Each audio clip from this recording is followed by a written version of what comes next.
Non. Alors, Yeni, donc on va continuer directement, c'est ça? Oui, on continue comme dans les programmes. Merci, obrigada aux deux intervenants précédents. Et donc, on passe aux 12 dernières communications de notre deuxième demi-journée.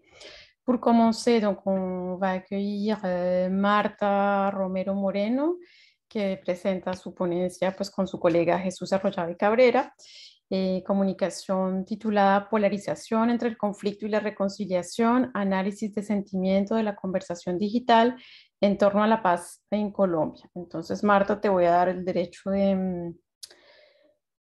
para compartir pantalla. Te estoy buscando, listo.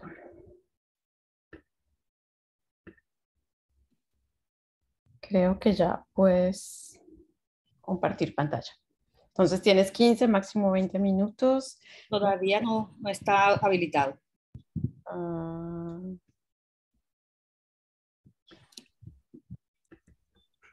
Perdón. Se me olvidó hacer OK. Ahora sí creo que ya estás. Sí. Perfecto. Ok. Bueno. Un momentito para disminuir un poco, poder mirarlos también. Bueno, muy buenos días, tardes por allá y días por acá. Estoy hablándoles desde Barranquilla, Colombia. ¿Me escuchan con claridad? ¿Sí? Sí, perfectamente. Sí, muy bien. Ok, muchas gracias. Me disculpo, no puedo hablar en francés, lo entiendo, lo medio escribo, pero no puedo hablar y no puedo hablar tampoco en portugués, así que haremos un esfuerzo por entendernos nuevamente en esta presentación. Voy a presentar sola, mi compañero Jesús Arroyave está en este momento en Madrid en una defensa de una tesis como jurado, entonces no nos acompaña en este momento, pero siempre he estado muy pendiente. Entonces vamos a empezar contando que vengo pues de un país en el que hemos cambiado nuestra forma de vernos, ¿verdad? Y que gracias a todo el proceso de las redes sociales nos estamos abocando a mirar otra clase de medios para hacer análisis del discurso.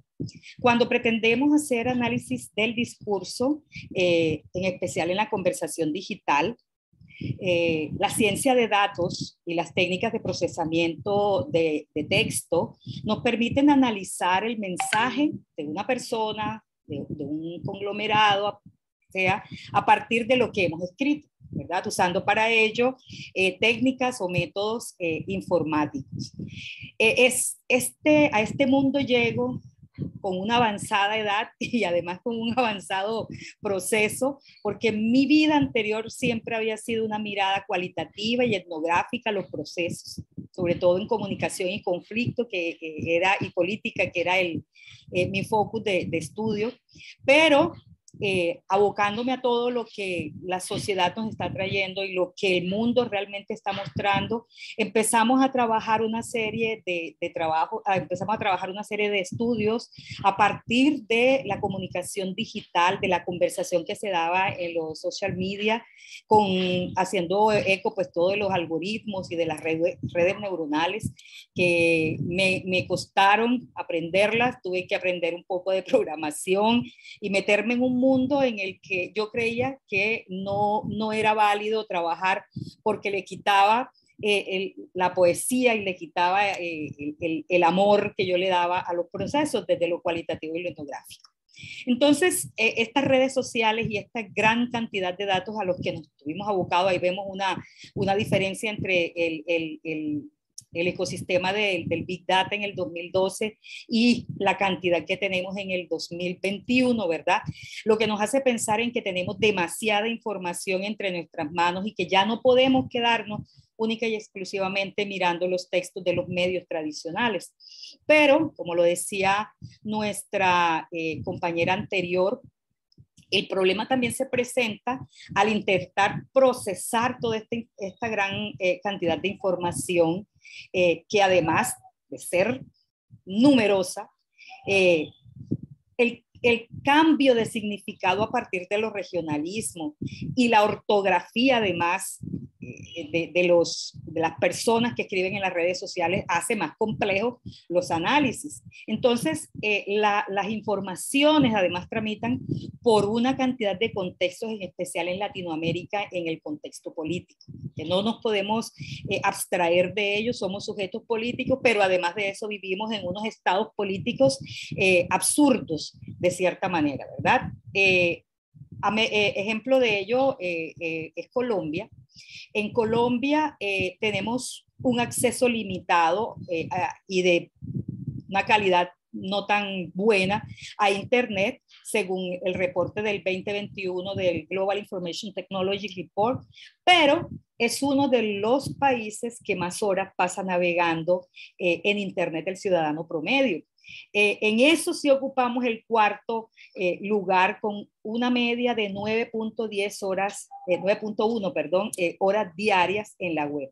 Y además de eso, si le sumamos que es un país que tiene, según los datos del Ministerio de Tecnologías, 69.4 millones de abonados en telefonía celular, en una población que no llega sino a los 50.8 millones de habitantes, vemos que es necesario también dar una mirada a estas conversaciones digitales que están atravesando la red y además a entender lo que está pasando frente a la conversación digital.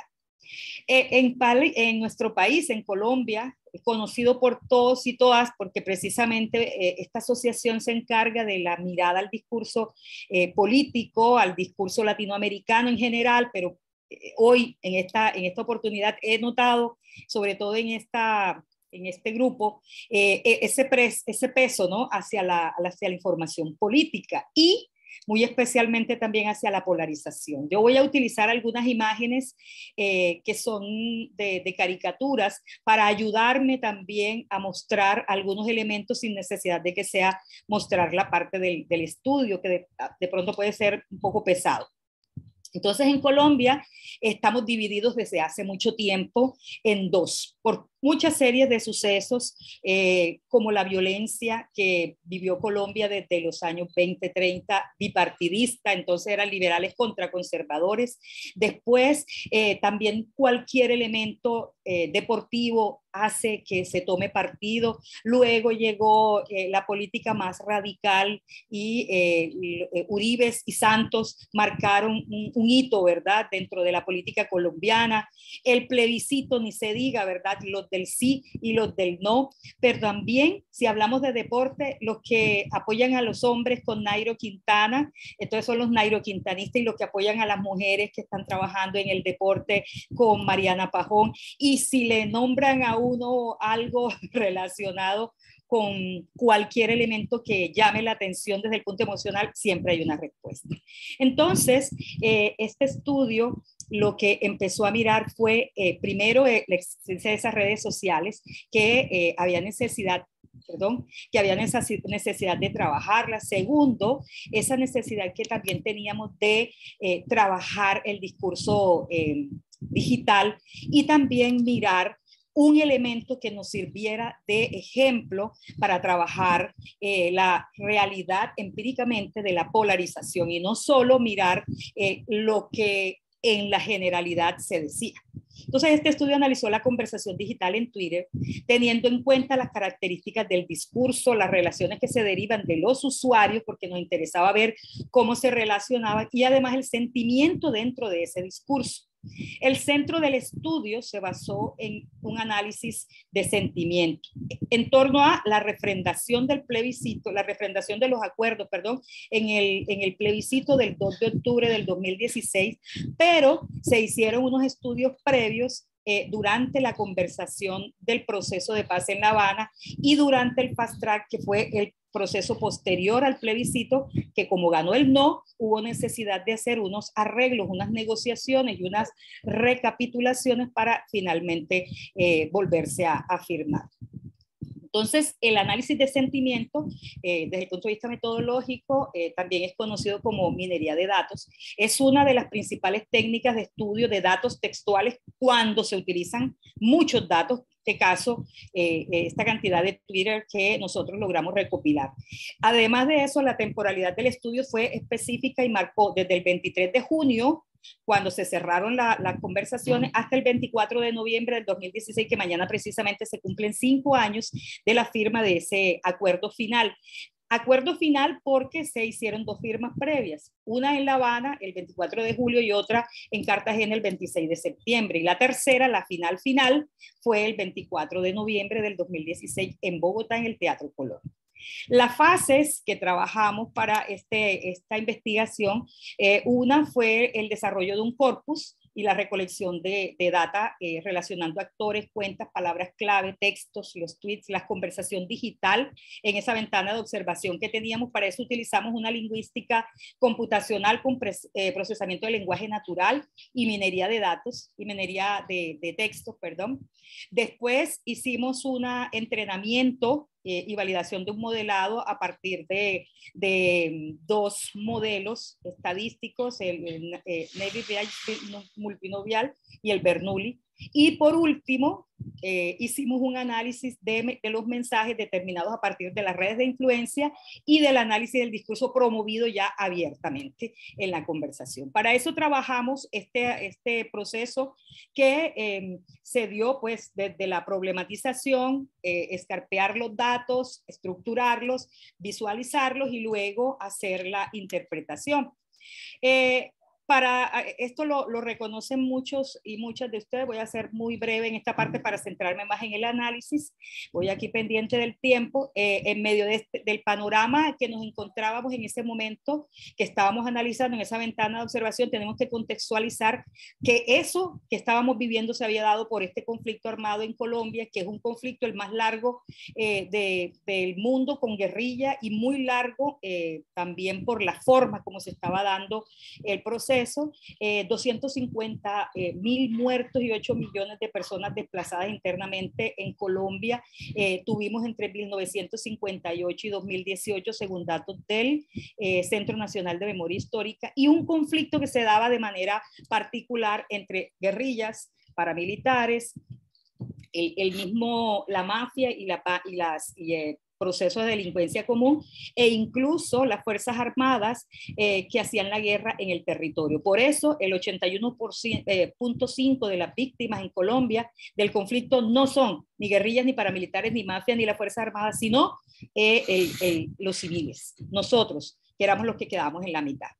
En Colombia se dieron antes del proceso con la FARC 5 procesos de paz en diferentes momentos, con cada uno su acuerdo. Por lo tanto, de las primeras desinformaciones que se presentaban era que la primera vez que se estaban concediendo elementos o procesos a la gente.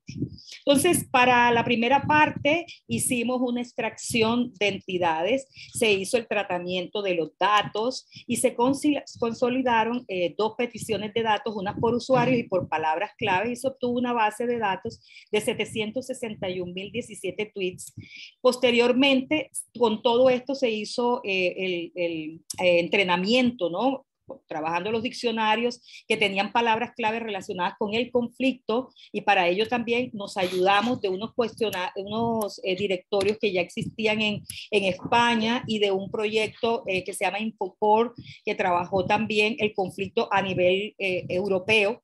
Y con eso y otros procesos que trabajamos nosotros de limpieza de todos los tweets, hicimos un entrenamiento de Machine Learning. Este es en el GitHub, que está libre y pueden estudiarlo, pueden trabajarlo y pueden usarlo. Posteriormente estructuramos con Python toda la información. Esa información fue necesario escapearla desde la API de Twitter, y además de eso se hicieron unas revisiones de los retweets, se dividieron las cuentas que estábamos estudiando en base, que eran 28, y aparte se trabajaron la conversación en general para tener como comparaciones. De ahí, ¿qué resultó? Pues los hallazgos en frecuencia de publicaciones al consolidar las dos peticiones de datos por usuario y por palabra clave, se obtuvieron entonces los 761.017 tweets. En la ventana de observación, la mayor frecuencia, como pueden ver en la gráfica, se concentró en los días de la votación del plebiscito, siendo el 2 de octubre la fecha mayor. Si miramos la pantalla, quien más información tuvo, que aquí está la general, pero no coloqué, ahí se me pasó, fue Álvaro Uribe. Si mirábamos las cuentas separadas de los 28 cuentas que estábamos revisando, esas 28 cuentas eran de políticos, personajes de la mediáticos y ciudadanos comunes, siguiendo la teoría de Percastel y Mendizábal, que dice que pues esos son los que hacen parte de los actores políticos y sociales. Álvaro Uribe, expresidente de Colombia en 2 oportunidades y además eso senador en ese momento, obtuvo 1095 tweets y tuiteaba muchísimo diariamente. Pero cuando nosotros quitábamos los retweets y solamente mirábamos la información de los tweets generales, quien marcó con mucha diferencia fue Colombia Derecha. Colombia Derecha es un perfil de Twitter que trabaja sobre la derecha exclusivamente. Tiene una descripción en el perfil que se lee: el corazón del sabio lo guía hacia la derecha y el corazón del necio hacia la izquierda. Ya con eso uno determina muy claramente hacia dónde iba el proceso, y además de eso es una cita de la Biblia, que también marca una relación importante de desinformación que ha tenido Colombia con la religión. En menciones, la visualización, quien más menciones tuvo en ese periodo fue Juan Manuel Santos. Es lógico tener esa visualización de Juan Manuel Santos porque tanto los de la derecha como los de la izquierda lo mencionaban por ser él el protagonista. Que eso también fue un hallazgo dentro del proceso, porque en ese momento a Santos se le denominaba como que su plan de gobierno se basaba solo en el proceso de paz. Y el proyecto terminó siendo entonces el plebiscito, le llamaban el plebisantos. Y teniendo Santos una baja aprobación de su gobierno, pues eso afectó bastante el proceso del plebiscito. En la visualización de sentimientos marcó lo negativo altamente, como vemos en rojo, y el azul era el positivo. Y al hacer una revisión de la base, aquí voy a hacerlo rápidamente porque sé que ya estamos sobre el tiempo, de la parte de datos, aquí mientras va saliendo ahí está saliendo el análisis de grafos, muestra que los seguidores de Uribe y también el análisis que se hizo de la Colombia Derecha fue quienes manipularon, marcaron o influenciaron. Miren cómo se va volviendo, inició verde y se va volviendo rojo, rojo, rojo, rojo, hasta que en el centro vamos a mirar que queda Juan Manuel Álvaro Uribe Vélez. Alrededor está Colombia Derecha y todos los medios tradicionales. Eso fue otro de los hallazgos del estudio. ¿Por qué? Porque si bien no todo el mundo utilizaba Twitter, los medios tradicionales usaban los tweets como fuente, y entonces eran amplificados a través de los medios tradicionales. Entonces había doble trabajo, uno por las redes sociales y otra por los medios tradicionales. Además de eso, se marcó mucho la presencia de las iglesias cristianas, especialmente la cuenta de Miguel Arrázola, que es un pastor que fue invitado por el mismo Álvaro Uribe al evento alterno a la firma de los acuerdos en Cartagena. Él es de Cartagena, y ese día en pleno escenario dijo: le están entregando el país al diablo, marcando inmediatamente la conversación también hacia lo religioso en un país que desde siempre ha sido altamente espiritual, sobre todo en lo católico, pero que ahora las iglesias evangélicas están marcando muchísimo. El día del plebiscito, cuando ganó por el estrecho margen el no con un 50.2% frente a un 49.7%, el señor en las redes sociales hizo un video y dijo: ganamos, ganamos, de Dios nadie se burla. Eso fue lo que marcó la conversación del no, una desinformación permanente, un uso y un desvío de la conversación hacia el sentimiento negativo frente a los acuerdos, pero no frente a la información que estaba en los acuerdos. Y eso fue evidente cuando en una conversación llena de éxito, ¿no?, que tenían los del no al día siguiente de la ganancia del plebiscito, el director de la campaña del no contó abiertamente que ellos lo que habían hecho era manipular la información y a través de las redes sociales en especial para que la gente, entre comillas, saliera a votar berraca. Es decir, que saliera a votar emotiva, emocional, más no con una información suficiente. Y los del sí, pues también tuvieron mucha culpa del proceso porque al revisar los análisis no marca suficientemente tendencia a las cuentas del gobierno.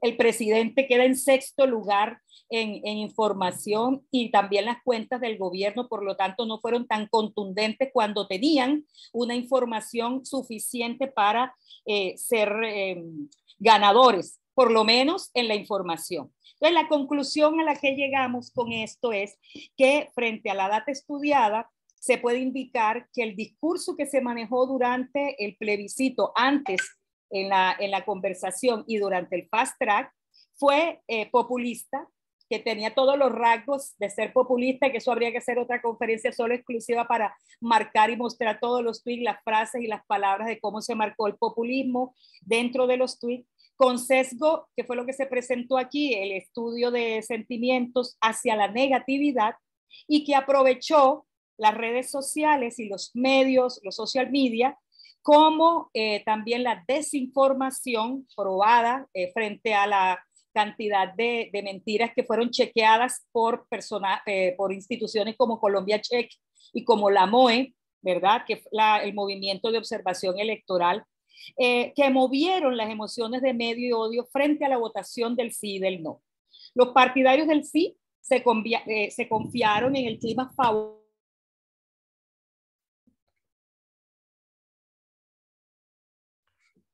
Je pense qu'elle a perdu la connexion. Oui. Bon. Il est arrivé à la limite de son temps, mais quand même. Pour qu'elle puisse conclure quand même. Oui, qu'on puisse conclure une petite minute. Et on verra si elle se reconnecte.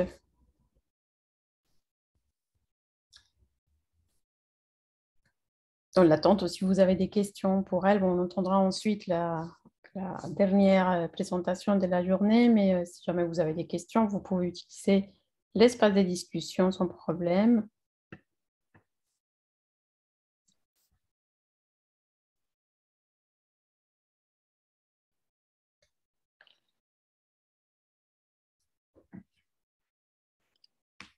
Non, bon, Camilla, elle est déjà là. Donc, tu as l'email de la journée ouvert, si jamais elle envoie quelque chose. Oui, oui, je l'ai. D'accord, regarde au cas où. Non, si elle n'a pas de connexion, ça ne marche pas non plus. Oui. Par téléphone.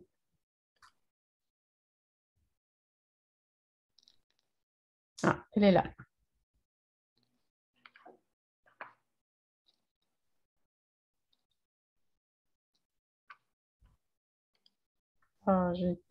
Marta. La prueba que en Colombia hay mal internet. Empezó a llover y se me fue el internet, pero ya me conecté por el celular. Qué pena. Aprovecho para queda un minutito para concluir, sí. Por favor. Solamente decir que se requieren entonces una alfabetización mediática e informacional frente a las narrativas de poder y los medios sociales para lograr una ciudadanía que tome decisiones informadas, especialmente razonadas y argumentadas, y que por lo menos haga frente a la desinformación, porque la desinformación y la emocionalidad fue lo que marcó la discrepancia entre, en ese caso, en la polarización del plebiscito. Muchísimas gracias. Disculpen el hablar tan rápido.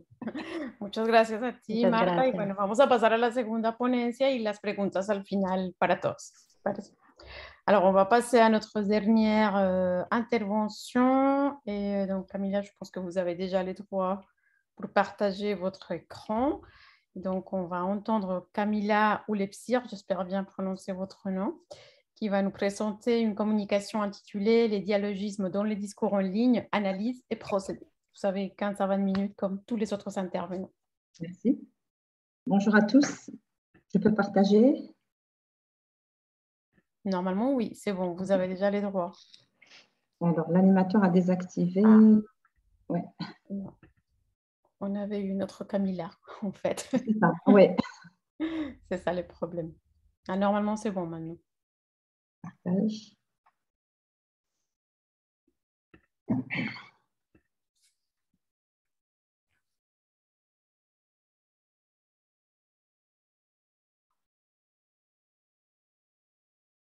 Alors, je ne sais pas si vous voyez l'écran ou pas. Non, pas encore. Non, pas encore.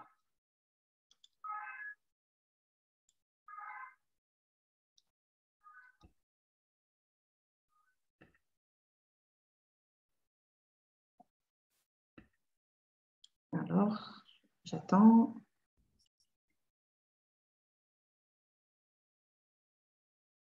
Ça va arriver, hein. Bah, sinon, nous avons votre présentation ici. Donc, on peut faire comme pour la présentation d'avant. On la partage et vous nous dites à quel moment changer les diapositives. Si ça ne fonctionne pas. Ça a l'air de fonctionner. Ça a l'air de fonctionner, oui. C'est bon. Voilà. Alors, je partage la diapo en espagnol, hein, c'est ça? Merci beaucoup, oui. Très voilà, bien. Merci. Bien sûr, bien sûr. Et je parlerai en français, donc voilà. Très bien. Ça a l'air... ça va arriver, en fait, je pense, parce que c'est déjà ouvert chez moi. Vous me dites, ça va? C'est bon, on la voit. Oui, on y va. Alors, je présente, bonjour à tous, merci. Je présente une communication intitulée « Le dialogisme dans les discours en ligne, analyse et procédés ». Et en fait, pour introduire, je dirais que l'intérêt que je porte aux nouvelles formes de communication actuellement dans mes recherches et les pratiques discursives instaurées par les nouvelles technologies est obligatoire justement pour répondre à cette... Donc, je m'intéresse aux nouvelles formes de communication numérique. C'est le discours natif du web, hein, tous les travaux de Pavot. Je le dis dès le départ que je m'inscris donc dans la perception de Marianne Pavot. Et donc, l'objectif de la communication, vous voyez les diapos défiler? Oui, très bien. Alors, oui, par contre, est-ce que vous pouvez éventuellement me mettre en plein écran? Oui, plein écran. Merci. C'est ça. C'est bon? Alors, l'objectif de la communication, en fait, est double. D'abord, bien évidemment, je réponds à l'appel à communication de la journée pour proposer une réflexion surtout méthodologique et théorique sur le dialogisme en ligne et également me situer et participer à l'état d'avancement des recherches sur le discours numérique du web en Algérie. On connaît un peu dans notre communauté les premiers pas, je dirais des pas qui sont un petit peu timides, à réorienter et à encourager. Alors, l'état des lieux en Algérie en ce moment pour le discours numérique, c'est que le discours natif du web retient l'attention des chercheurs, hein, notamment en Algérie en ce moment. Les recherches actuelles adoptent cette conversion de l'AD vers l'ADN aux problématiques posées et caractéristiques du discours numérique du web pour deux raisons. En fait, comme tout le monde et comme dans toutes les communautés et tous les chercheurs, ce discours accompagne le développement des moyens de communication et les pratiques langagières qui caractérisent les communautés. Les moments et les événements discursifs, mais vraiment un moment discursif au sens de Sophie Moiran, qui définissent l'actualité sociopolitique des sociétés, sont relayés par les réseaux sociaux, donc qui est un terrain actuellement, un terrain de recherche qui est très intéressant maintenant en Algérie. Alors, la problématique de cette intervention, je cherche à voir et à définir comment et à travers quelle stratégie les locuteurs incorporent dans leur discours d'autres discours qui appartiennent à d'autres sources énonciatives, identifiées ou non par ces mêmes locuteurs. Alors, le fondement théorique et méthodologique, comme je l'avais dit tout à l'heure, je me base sur l'apport de Marianne Pavot, notamment son dictionnaire de 2017, et j'adhère et j'adopte les concepts qu'elle propose.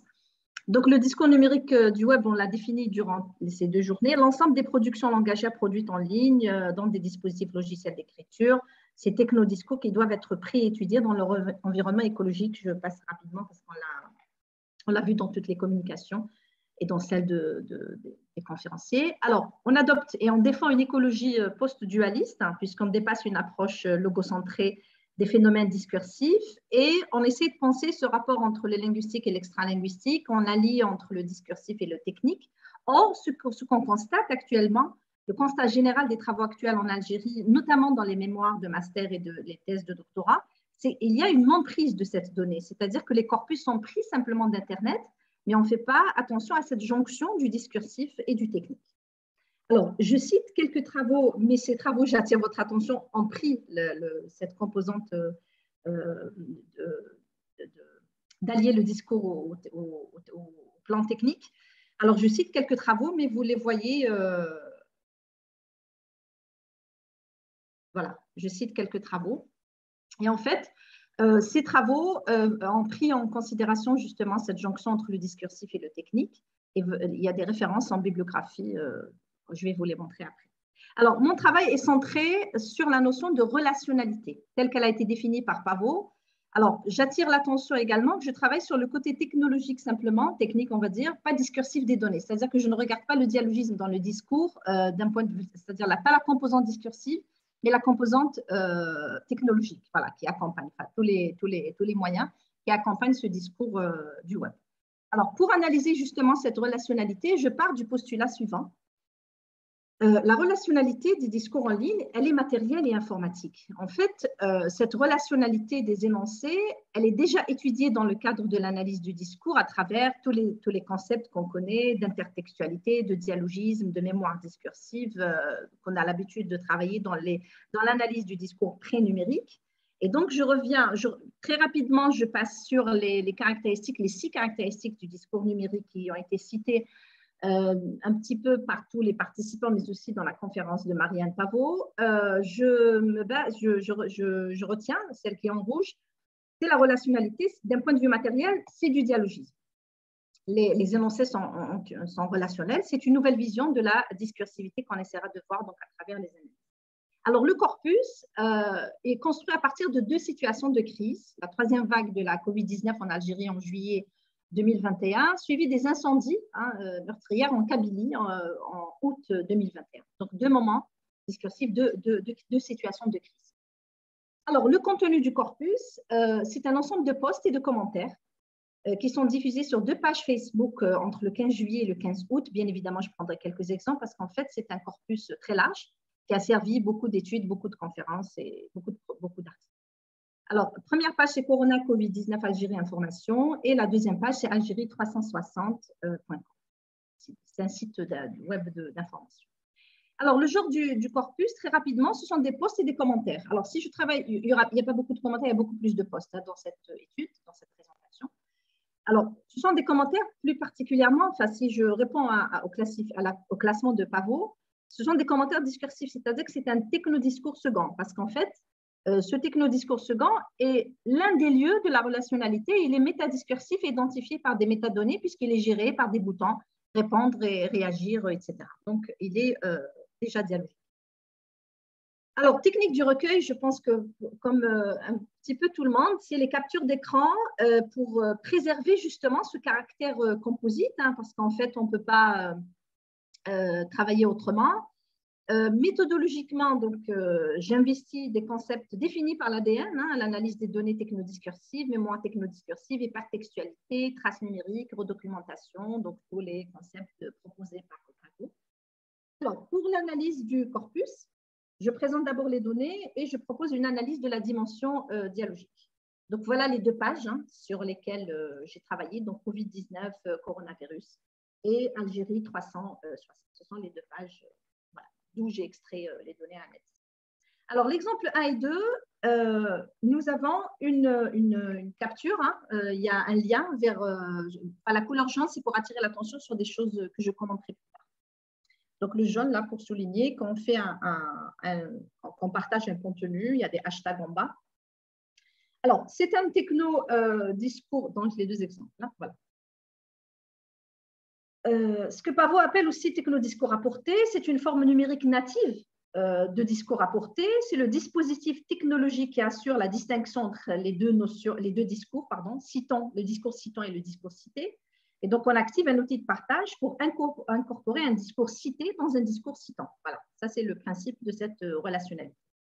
Alors, il y aurait donc un embarquement des métadonnées, puisque le locuteur scripteur, celui qui partage, qui possède le compte, partage un lien vers un livre dans le premier exemple, vers un live, justement sur YouTube dans le deuxième exemple. Donc, il y a un lien, image, texte, indice technologique, nom du compte du destinataire, le discours destinataire, le discours citant, contour de la photographie, etc., les technosignes, j'aime, partager. En fait, à travers ces opérations, on s'inscrit dans l'imprévisibilité discursive, c'est-à-dire qu'il y a une circulation des technodiscours qui échappe au contrôle du locuteur scripteur sur Internet. Dans l'exemple 3, donc je mets en rouge on partage un lien vers un article qui parle de Covid-19. Et l'autre exemple, l'exemple 4, pris de Algérie 360, où on a des hashtags, donc témoignages suspects que je vais commenter. L'exemple 5, donc on a des captures qui ont été ajoutées au contenu donc, de ce post pour parler des incendies en Kabylie, en Algérie. Et l'exemple 6, où on a partagé ce qui est en rouge un peu en bas, une vidéo. Voilà. Alors, le commentaire que j'en fais, c'est que les scripteurs partagent avec, bien évidemment, un ordre sémiotique différent, un lien vers soit un article, dans l'exemple 3, donc c'est un contenu scientifique relatif à la COVID-19, soit un hashtag, dans l'exemple 4, donc témoignage suspect avec des hashtags, soit vers un ensemble de photos et de vidéos, l'exemple 5 et 6, ce qui permet justement de relier des événements qui sont devenus maintenant ancrés dans la mémoire des Algériens, c'est-à-dire les incendies en Kabylie avec les images qu'on rentre, la crise de l'oxygène qui a accompagné la crise, le pic de la pandémie, la troisième pandémie, la crise d'oxygène dans les hôpitaux algériens en juillet 2021 qui a causé beaucoup de morts justement. Alors, ça nous permettra donc de parler de la délinéarisation qui désigne donc utilisation d'éléments cliquables dans le fil du discours, tels que les hashtags, les hyperliens, etc. Et donc, le scripteur est dirigé d'un fil source vers un fil cible, créant ainsi un lien entre différents discours. Donc, on réalise une relationnalité, c'est-à-dire une relation, on va dire, oui, un partage entre différents discours. Alors, il y aurait donc une délinéarisation visuelle, la couleur du lien qui est introduite dans l'exemple 3, le bleu notamment, une délinéarisation sémiotique à travers la présence d'éléments iconiques, donc dans tous les exemples que j'ai déjà cités, une délinéarisation syntagmatique, dans l'exemple suivant que je vais montrer, voilà l'exemple 7. Et là c'était les images des inondations, donc vous avez le hashtag en haut, Tizi Ouzou, que je mets en champ. Tizi Ouzou, c'était la ville qui était touchée par ces incendies. Alors, justement de cette délinéarisation syntagmatique découle une délinéarisation énonciative, en fait, parce que le mot cliquable Tizi Ouzou, par exemple, va permettre une sortie du fil du discours et produit une interruption sur le déroulement syntaxique des éléments sur l'axe syntagmatique. Et en fait, on a, voilà, ça c'est quelques exemples que j'ai pris à partir de cette délinéarisation, à partir du hashtag Tizi Ouzou. Voilà, j'ai pris 2 exemples pour ne pas surcharger. Alors, il y a un lien, le lien, c'est un lien qui est textualisé, puisqu'il possède une fonction syntaxique et technodiscursive. Ceci va assurer une coexistence de plusieurs situations d'énonciation, et donc on arrive à une hétérogénéité techno-discursive. Et là, c'est ce qui nous intéresse, en fait, c'est pour montrer justement cette relation entre les différents discours. Ces stratégies vont également définir ce que Pavot appelle la mémoire technodiscursive. Dans l'exemple 7, le segment Tizi Ouzou qui renvoie au procédé de la mémoire, mais comme on le sait tous, elle parle de mémoire numérique, mémoire métallique, je renvoie aux travaux de Marianne Pavot. Déployer donc cette mémoire discursive, elle est déployée dans les univers connectés qui augmentent les capacités de la mémoire discursive non outillée numériquement. Et en fait, il s'agit d'une investigabilité, une traçabilité du discours, la plurisémioticité des données et leur imprévisibilité, mais là je renvoie aussi aux 6 caractéristiques de tout discours numérique. Ces gestes technodiscursifs, hein, notamment les mots cliquables, lient le discours à un autre.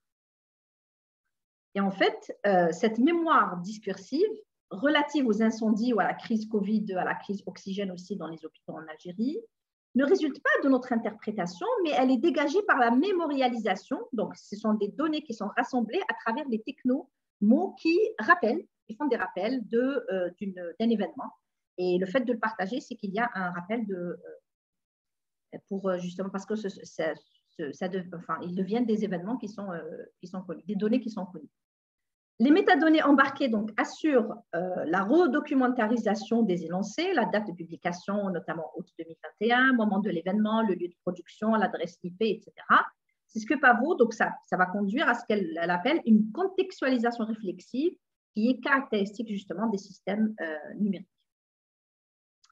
Alors, pour conclure, je dirais que cette réflexion que je porte sur la dimension relationnelle, sur la relationnalité du discours numérique, montre que les discours numériques, le discours natif du web ou le discours numérique du web, ils sont composites et ils sont également hétérogènes, tant sur et à travers le plan discursif que technologique. En fait, on n'a pas de doute sur le côté sur le plan discursif.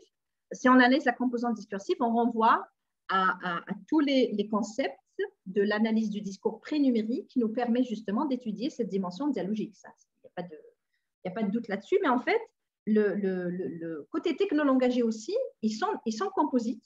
C'est parce qu'ils sont délinéarisés, qu'ils sont partagés à travers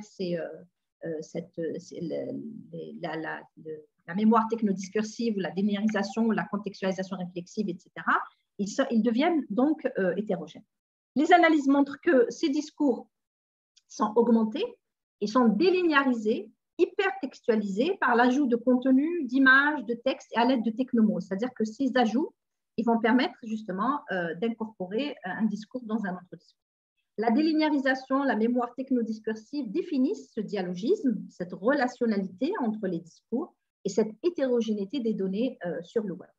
C'est-à-dire qu'à la composante discursive déjà définie en analyse du discours pré-numérique que nous connaissons, s'ajoutent les technogestes qui montrent que le dialogisme est constitutif, bien évidemment, du discours natif du web. Mais en fait, ce qui est intéressant, c'est la façon, c'est le plan méthodologique, c'est-à-dire comment étudier justement cette relationnalité des données des discours numériques.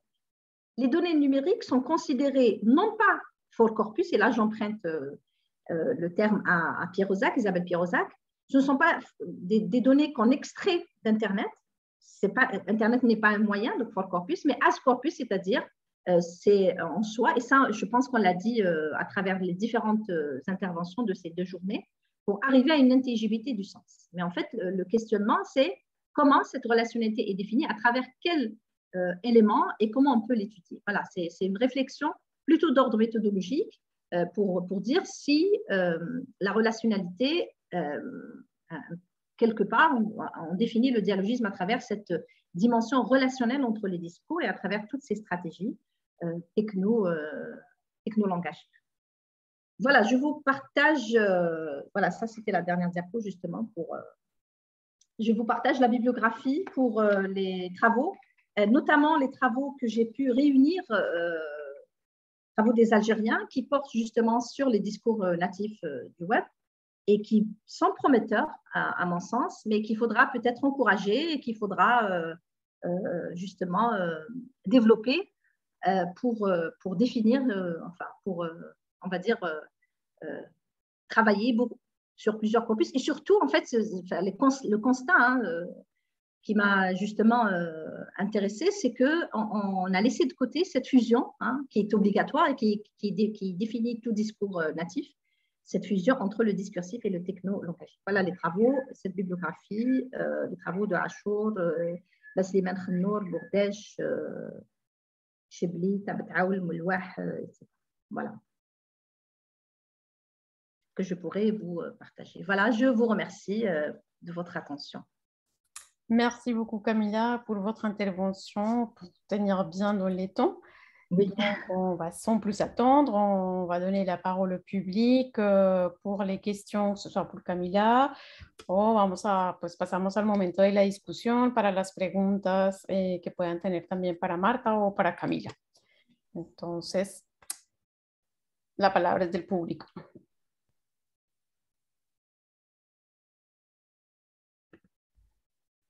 Je vais peut-être mettre la bibliographie.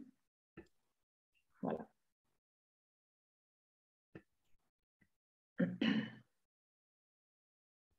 Je pense que le public commence à être fatigué.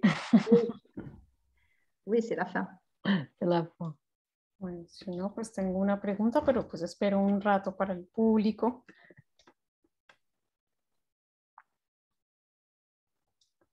Bueno, creo que mientras se animan o sea, surgen otras preguntas, una pregunta para Marta, que es, espérate, aquí estoy buscando mis notitas para...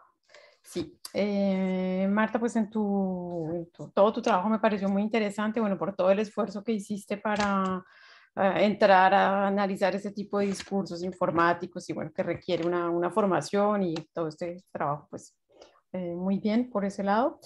Te quería preguntar, pues al final en tu conclusión hablaste de la emoción y estabas hablando como de un media literacy, algo así, si entendí bien la idea. Si entendí bien la idea, no sé si descartar o impedir que la emoción se lleve el debate en vez de como lo racional o algo más argumentativo. Entonces, pues te quería pedir un poco para que pues, si puedes profundizar un poquito en dos sentidos. Una idea que me surge es que, bueno, pues como decía un colega mexicano, que no recuerdo el nombre en un coloquio, por unas cuantas décadas pensamos que el ser humano era un ser racional dotado de emociones y que las emociones estorbaban, pero pues que nos damos cuenta que más bien somos seres emocionales dotados de razón y que hay que darle valor y reconocer pues las emociones, eso por un lado. Por el otro, pues el aspecto de que de todas formas en las redes sociales parecen favorecer no el intercambio, no el debate, sino la expresión pues del odio, de la intolerancia, de la falta de respeto. Entonces, bueno, te quería como preguntar cuál es tu posición frente a la emoción en general, pues en la comunicación política y al manejo o al estudio que se le pueda dar a esta, especialmente en los discursos digitales. Okay. Bueno, inicialmente sí debo reconocer que, bueno, el tiempo ahí, por eso les mandé la diapositiva para que miraran unos detalles del final, en la que yo menciono la necesidad de una audiencia, valga la redundancia, una audiencia informada para que tome decisiones informadas también, porque el problema acá no solo la polarización se da por la emocionalidad, que es lo primero que aprovechan y capitalizan, ¿verdad? Un sector específico de la comunidad, en este caso los del no, pero que en cualquier momento puede ser cualquiera. Simplemente hay dos fracciones y el que quiera capitalizar para un lado o para el otro hace uso de las emociones con el uso de las hipérboles, la cantidad de información que atente contra lo que más le duele al ser humano, que son su seguridad. Y por ahí, entonces, la emocionalidad se relaciona con la desinformación, porque si tú le apelas a la información, tú le tienes que dar argumentos de la situación que debe estar pasando. Pero si tú apelas es el discurso de odio y de miedo, más que de odio, en este caso miedo a el romper con la estabilidad aparente que tenías, ahí sí hay que agarrarse del que te ofrece esa salvación, no importa a costa de qué. Entonces nosotros somos seres que marcamos, sí, la razón nos ha hecho evolucionar y estamos donde estamos por el desarrollo cerebral, evolutivo, intelectual, que se ha estudiado muy bien, pero ante todo somos humanos. Y lo humano, el ser persona, el ser vivo, nos mueve todavía mucho la emocionalidad y el instinto de conservación, ese instinto de supervivencia que el cerebro límbico cuando estás en apuro, en peligro, te dice atento, atento, atento, y te hace reaccionar. Entonces, la reacción es está amarrado con la emoción, mientras que la respuesta está amarrada con la razón. Entonces, cuando el cerebro límbico siente que hay miedo, te hace reaccionar. Entonces, eso, que ya está estudiado por la psicología y la neurolingüística, se aprovecha, en este caso, en una estrategia comunicativa para capitalizar para un lado o para el otro estos mercados de lealtades, que es como se llama en teoría en comunicación, ¿verdad? Estos mercados de lealtades para un lado o para el otro. Y lo que hablo yo no es que sea posible a través de alfabetización mediática, informacional, evitarlo, no, porque eso está con nosotros y hace parte de nuestro ADN y nada que hacer ahí. Lo que sí se puede hacer es que así como aprendimos cada uno a entender los medios, aprendamos también estas nuevas plataformas, estas multiplataformas que nos está ofreciendo la tecnología. Y así como hubo soponcios cuando los hermanos Lumière presentaron el Arrêt du train à la gare, pues ahora no nos esté llevando la emoción, sino que entendamos que eso es una proyección, cómo funciona, la estroboscopia y demás. Bueno, ahora nos toca entender es cómo se tramita el discurso, cómo se utiliza, develar un poco esa situación para que la gente comprenda y ya decida, pero decida por su razonamiento, por su argumentación y no por la emoción que le produjo de primera instancia esa situación.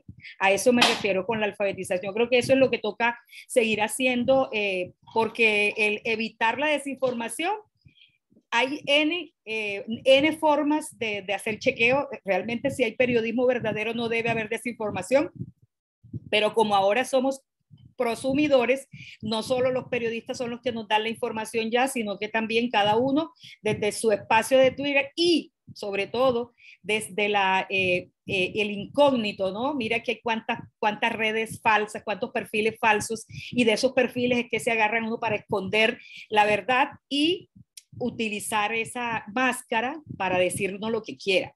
Se pueden comprar seguidores, se pueden marcar las granjas, ¿verdad? Los bots, o sea, en informática hay N cosas para utilizarlas en favor del mercado de lealtades. Y las redes sociales, especialmente las Facebook, Instagram, todas estas que tienen amigos, ¿verdad? Lo que favorecen es la cámara de eco, el comité de aplausos.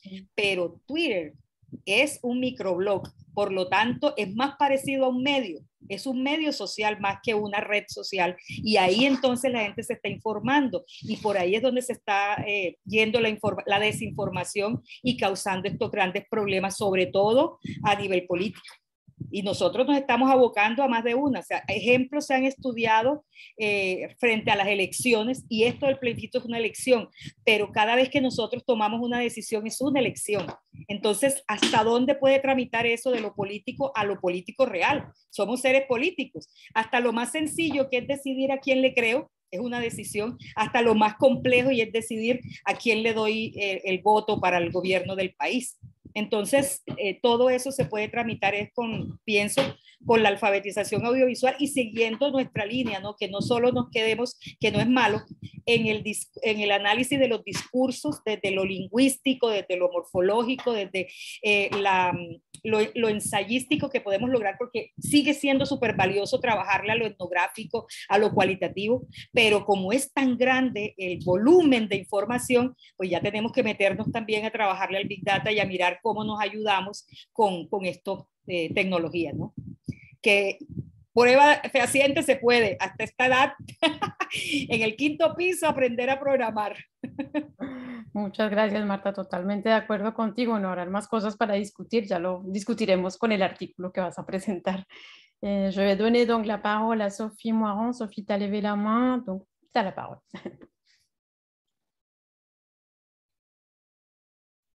Ton micro est voilà.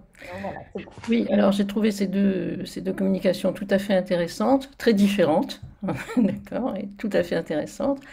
Alors j'aurais 2 petites questions. Alors une première à Marta, et puis je vais vous dire les 2 types de questions que je me pose. Hein. C'est plus, je voudrais savoir si vous faites une différence entre émotion et sentiment. D'accord, parce que ça me semble très important. Enfin, peut-être de faire quand même une différence entre les deux. On a l'impression que maintenant tout rentre dans les émotions, dans l'étude des émotions. Alors il me semble qu'il y a des choses qui ne sont pas de l'ordre de l'émotion, mais qui sont plus de l'ordre du sentiment. Mais je ne sais pas quelle est votre position. Ça va? Tu peux traduire peut-être? Non, Jenny? ¿Entendiste o necesitas traducir? Pas du tout. Bon. Alors l'autre question, c'est la dernière communication à Camilla. Là aussi, c'est une question que je me pose parce que vous avez beaucoup parlé de mémoire discursive. C'est une chose sur laquelle j'ai beaucoup travaillé, mais je ne suis pas sûre qu'il n'y ait que de la mémoire discursive dans vos corpus.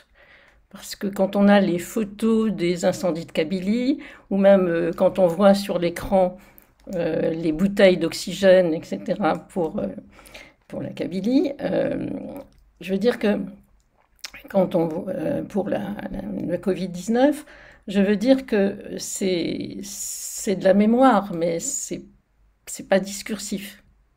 D'accord? Et c'est le problème d'ailleurs, effectivement, quand on travaille sur de la télévision, par exemple, mais si on travaille aussi sur certains réseaux sociaux, où on va voir ce mélange des deux. D'accord? Donc, est-ce qu'on peut, à ce moment-là, parler toujours de mémoire interdiscursive, alors qu'il y a d'autres choses, d'autres types de mémoire qui rentrent en jeu? Vous voyez, quand il y a des événements, quand on travaille sur l'événement, je pense que c'est toujours le problème qu'on a, à peu près. On n'a pas que du discours. D'accord? Donc, c'est là où ça me gêne un peu de parler de mémoire discursive de manière générale, comme si on n'avait que du discours. Et je sais bien qu'on pourrait dire que le verbal est aussi du discursif, mais enfin, bon, c'est un peu léger et rapide à mon avis. Je pense que voilà, c'est les deux questions. Donc. En el orden de las preguntas, Marta, y puis en deuxième lieu, Camila.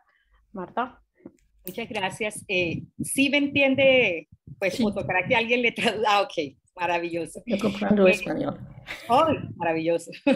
Bueno, el análisis de sentimiento es la técnica que se denomina así porque lo que trata de verificar es cómo a través de un estudio, de un corpus, detectar unas entidades que llevan a una determinada emoción. Y digo determinada porque en este caso el análisis de sentimiento evalúa solo si es positivo, o sea que si va hacia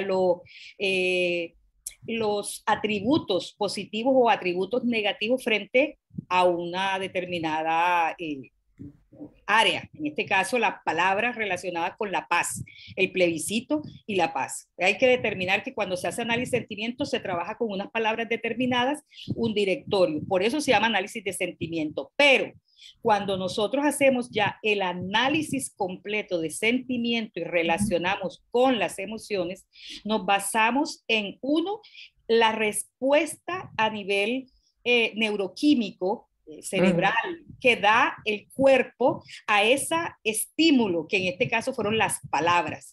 Entonces, cuando nosotros hablamos del análisis de sentimiento y cómo reacciona la gente, estamos hablando de emociones frente a ese estímulo que fueron las palabras y el mensaje que llevaba cargado tanto el texto lo mira denotativo, pero nosotros también tenemos que hacerle el análisis connotativo, mirar el contexto de las palabras, en qué momento se trabajaron, quién manda el mensaje, porque no es lo mismo que sea un influenciador positivo que tiene una carga de contexto a que sea uno negativo. Entonces, la emoción es la respuesta neuroquímica interna, que básicamente en teoría son 8, ¿no? Que el odio, el miedo, el agrado, entonces son estudiadas por la neuropsicología y la neurofisiología, pero a nivel del análisis del discurso, las asumimos como estar reaccionando frente al estímulo de las palabras y lo que esas palabras causan internamente a nuestros neurotransmisores. Esa es la respuesta neurológica.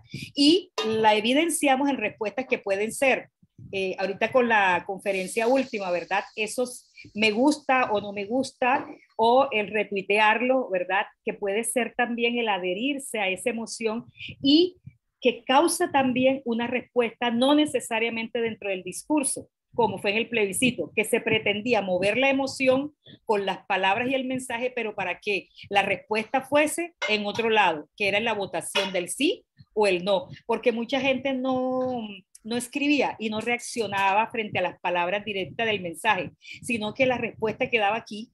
El trabajo estaba aquí en la cabeza de la gente, llenarte de miedo, llenarte de soberbia y, como decía el director de la campaña, ir a salir a votar berraco. Es decir, el trabajo es con las palabras, pero se hace a nivel neurológico y hay una reacción frente a ese estímulo. Ahí es donde está la diferencia. Es lo emocional, biológico, y lo otro, lo que tú percibes y luego te lleva a trabajarlo, pero está supremamente relacionado con el sistema límbico a nivel de nuestro cerebro.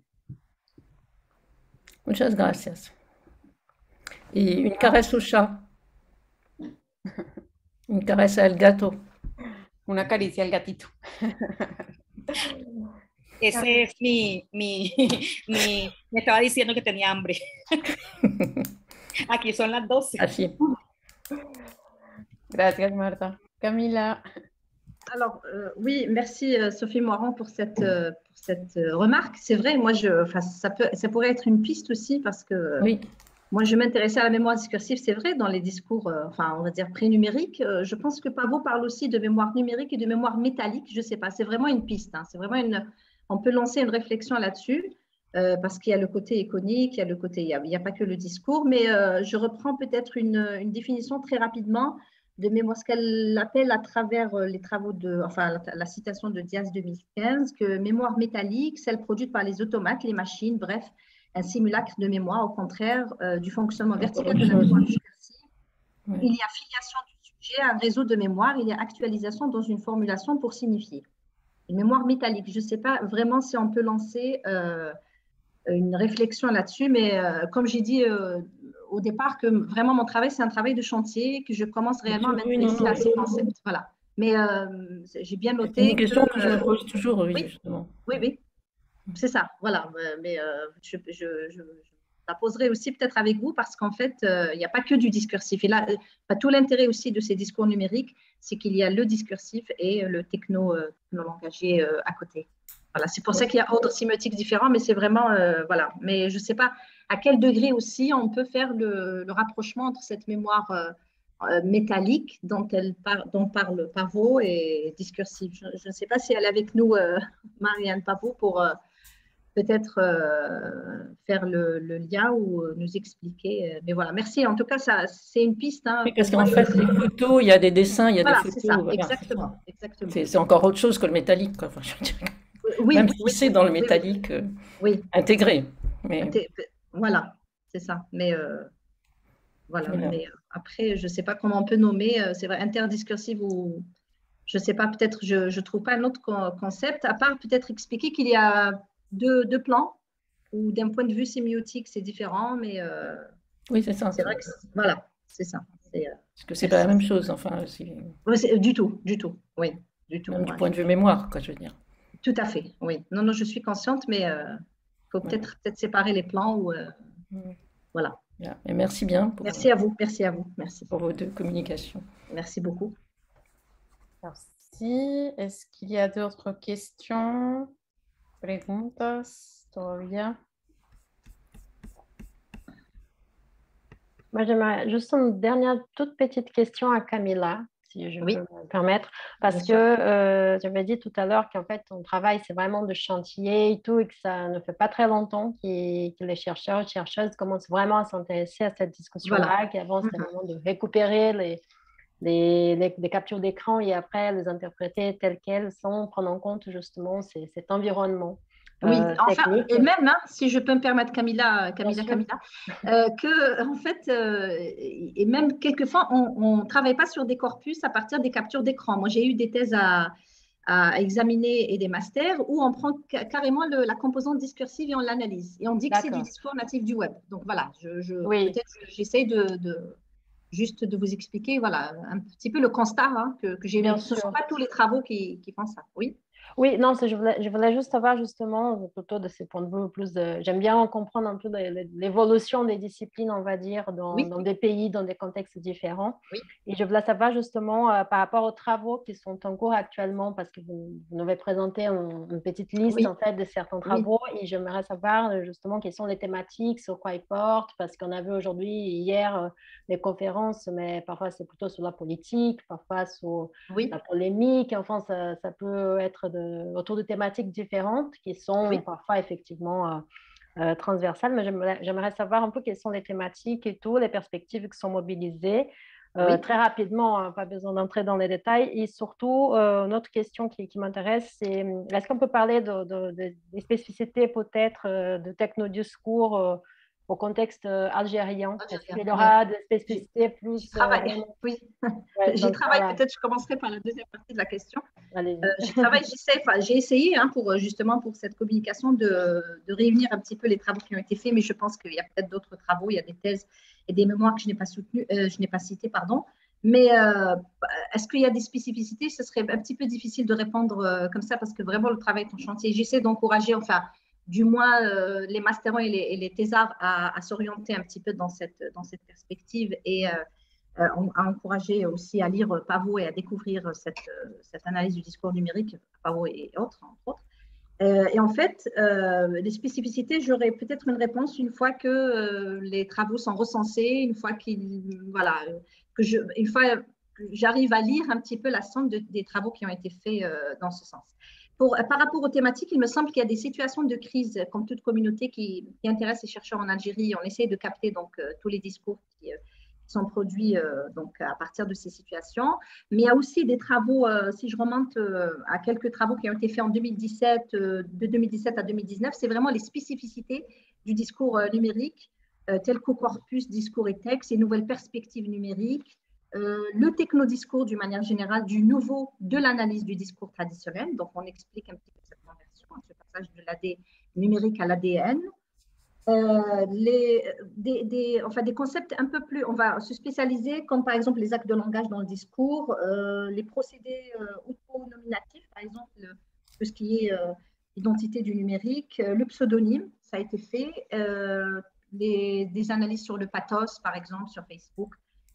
Il me semble qu'il y a des travaux qui s'orientent vers des caractéristiques, mais je pense qu'on arrivera aussi à c'est vraiment une piste très intéressante, j'y travaille, à les mettre de côté, mais aussi tous les concepts qui ont été mobilisés. Mais il me semble, vraiment, je dis ça avec beaucoup de prudence, que les situations de crise, ce qu'on appelle aussi, ce qu'on a appelé, et ce qu'on continue à appeler les moments discursifs, ils continuent à attirer les chercheurs. Et que Marianne Pavot le disait hier, c'est que Facebook c'est très simple comme étant une source, on va dire, une interface sur laquelle on travaille, et on a des posts et des commentaires, donc on a tous les discours qui sont réunis et qu'on peut analyser. Mais il me semble que c'est pour répondre à votre question, qu'il y a des événements tels que les incendies en Kabylie, ou le Hirak, par exemple, c'était le mouvement de la révolution. Le Hirak, oui, ça a attiré beaucoup, beaucoup de monde. Moi, j'ai eu l'occasion de travailler sur les chansons, sur cette dimension, sur les chants. Et il y a un doctorat qui est fait, justement, la doctorante, elle est là, c'est Haït Boujbara,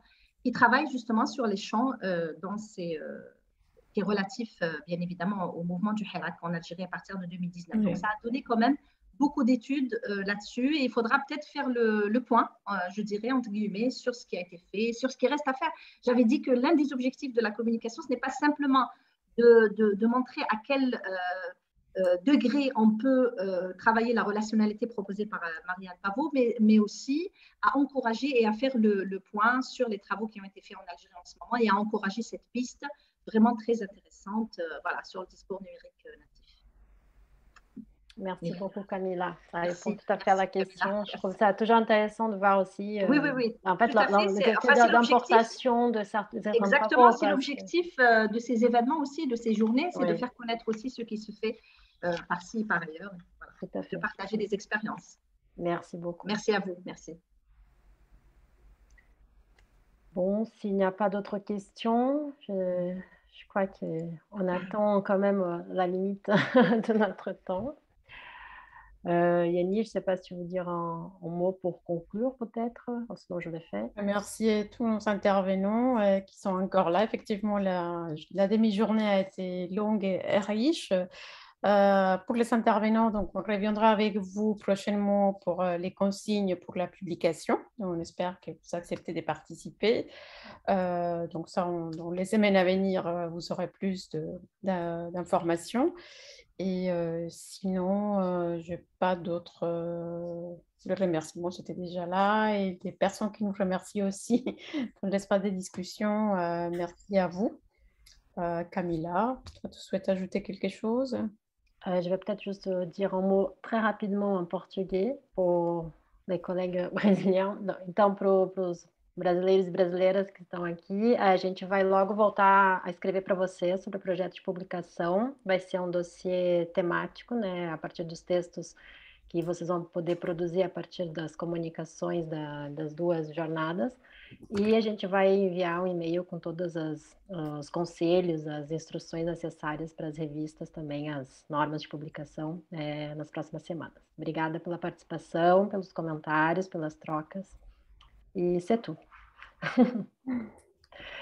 Bonne continuation à tout le monde et on espère vous revoir bientôt dans d'autres événements de l'association ADAL. Merci beaucoup. À très bientôt. Merci. À bientôt. Merci pour l'organisation. Au revoir. Merci. Au revoir. Au revoir. Ciao. Ciao.